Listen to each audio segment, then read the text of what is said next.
Bonjour et bienvenue sur OneCoding TV, j'espère que vous allez bien. Ici, vous êtes sur la chaîne consacrée au développement mobile iOS et le langage Swift. Aujourd'hui, on va continuer l'apprentissage du langage Swift. On va voir une notion importante de la programmation, c'est la programmation orientée objet. La fois d'avant, on avait vu les structs pour créer des objets. Maintenant, on va voir comment créer des objets avec les classes. Allez, je vous dis à tout de suite. Commençons par voir les caractéristiques des classes. Donc, quand on va créer un objet avec les classes, les données, elles vont pas être directement sur la pile, elles vont être sur le tas, le heap. Et on va trouver sur la pile juste les pointeurs vers ce tas, donc cette heap. Et donc aussi, on va voir que quand on va créer un nouvel objet et qu'on va vouloir passer un autre objet, le passage va se faire par référence. Donc un petit exemple pour vous montrer comment ça se passe en réalité. Donc là, je définis un point, il a un x et un y qui est une fonction de row.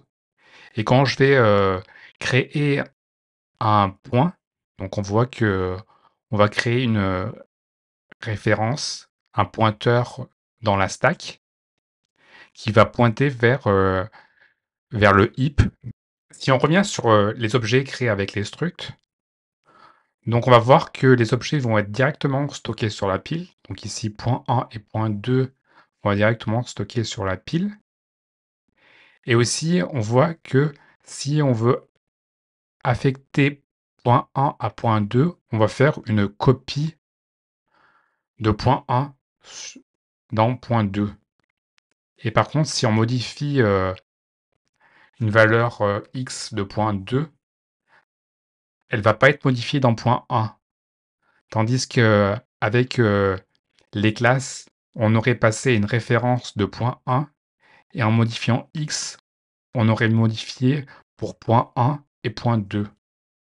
Donc, si on revient sur les caractéristiques des classes, donc après avoir vu les données qui sont sur le tas, avec des pointeurs sur la pile, le passage par référence, on aura aussi un comptage automatique des références quand on va créer des objets.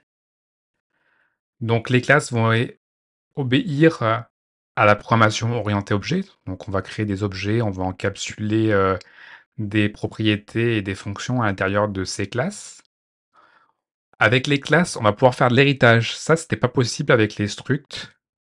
Et aussi, avec les classes, on va être obligé d'utiliser un constructeur car, au contraire, des structs, on n'a pas de constructeur avec les classes. Donc passons à la pratique maintenant. Donc on va créer une classe automobile. Donc classe automobile. Donc on met le mot-clé classe suivi du nom de la classe. Avec, par convention, on va mettre une majuscule à la première lettre de notre classe. Ensuite, pour définir le contenu de notre classe, on va définir des accolades, donc accolade ouvrante. Et donc là, entrée, donc on a une accolade fermante. On va définir les propriétés de notre classe. Donc var, donc il y aura pour une automobile, il y aura un constructeur bien sûr. Donc ça sera un type string. Ensuite, pour chaque automobile, on aura un modèle. Donc, par exemple, on a une Peugeot et un modèle, ça pourrait être 208 par exemple. Donc, var modèle. Deux points, ça sera toujours un string. Et donc là, maintenant, il va aussi falloir faire un constructeur. On n'avait pas besoin de le faire avec les structs, et là, il va falloir le faire avec une classe. Donc, pour cela, on va faire init. Donc là, on va mettre les paramètres qu'on va devoir passer à notre constructeur. Donc pour construire une automobile, à chaque fois, on devra passer le constructeur, donc ça sera un type string. Et aussi, on devra mettre le modèle, donc modèle de type string. Voilà. Ensuite, on va à l'intérieur du corps du constructeur. Donc pour accéder à la propriété de l'objet, on va utiliser le mot-clé self.constructeur. Et on va lui passer ici le constructeur qu'on vient de passer dans le constructeur. Ensuite, on va faire de même pour le modèle. Est égal à modèle. Voilà. Donc maintenant, passons par la création d'un objet automobile, donc phare automobile. Donc je vais faire un typage implicite, donc je mets pas le type. Et donc là, il va falloir que je passe constructeur. Et donc là, on va faire, on va dire que le constructeur, ça va être Peugeot. Et le modèle, on va dire, ça va être une 208. Et donc là, j'ai créé un objet automobile. Donc maintenant, je vais vouloir créer une nouvelle voiture, donc une automobile var automobile. Automobile. Je vais, et donc, je vais vouloir lui passer par référence l'automobile que j'ai créé au-dessus. Donc maintenant, pour vous montrer que c'est bien deux objets identiques, je vais faire print donc de automobile et je vais afficher automobile.constructeur et je vais aussi afficher le modèle. Donc là, je vais vouloir afficher la même chose pour l'automobile 2. Donc automobile 2, je modifie. Donc là, je veux bien afficher automobile 2 et là, automobile 2.modèle. Donc là, je fais un execute. Et donc là, je vois bien que j'ai deux Peugeot identiques. Donc la 208 et automobile 2, 208. Donc maintenant, je vais modifier. Maintenant, je vais vouloir modifier la propriété modèle dans automobile 2. Et je vais lui mettre le modèle. Donc je vais mettre que c'est une 308. Et maintenant, je vais faire un affichage. Et on voit qu'on a toujours Peugeot 308 et Peugeot 308 pour automobile 1 et automobile 2. Donc en fait, c'est automobile 2, c'est toujours une copie de automobile. Et donc voilà, donc si on modifie une propriété d'automobile 2, ça pointe exactement au même endroit qu'automobile. Donc on modifie aussi modèle et donc ça fait la modification sur,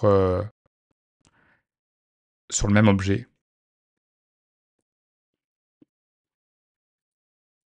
Maintenant, voyons comment on fait de l'héritage avec les classes. Donc on va vouloir créer une nouvelle classe bolide qui va hériter d'automobile, parce qu'un bolide en fait c'est aussi une automobile, donc classe bolide. Et pour l'héritage, pour dire que bolide va hériter d'automobile, on va mettre deux points et on va mettre le nom de la classe donc il va hériter, donc automobile.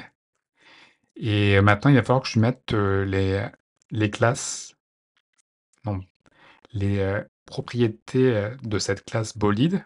Donc on va dire que en plus d'une automobile, bolide, il a un turbo. Et donc on va mettre que c'est un booléen. Donc il va falloir qu'on fasse le constructeur de bolide, comme pour automobile. Et donc là, il va falloir lui passer en plus le turbo. Donc là, ça sera un bool. Donc là, on va mettre self toujours est égal à turbo. Et là, il va falloir qu'on fasse appel au constructeur avec le super. Donc super, ça fait référence à la classe du dessus. Et on va mettre init. Et donc là, on va passer dans le constructeur, donc constructeur, et on va lui passer le modèle. Et donc voilà, donc là on a créé le constructeur pour notre bolide.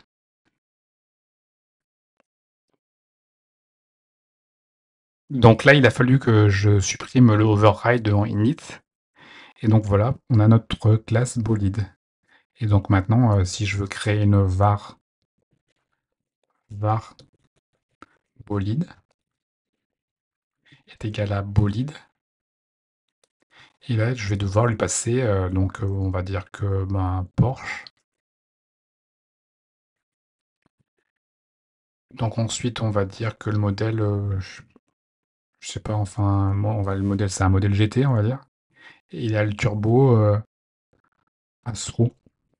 Donc voilà, donc là, on a créé un nouvel objet, Bolted, en faisant appel au constructeur. Et donc, on a fait de l'héritage. Donc voilà, cette vidéo touche à sa fin. Donc j'espère que tu as appris quelque chose et comment fonctionnaient les classes en Swift. Donc retiens bien que on va faire un passage par référence avec les classes, à la différence des scripts où il y aura un passage par valeur. Donc si ça t'a plu, n'hésite pas à mettre un petit pouce bleu et à t'abonner à ma chaîne. Et je te dis à bientôt pour une nouvelle leçon sur Swift et le développement mobile iOS. À bientôt.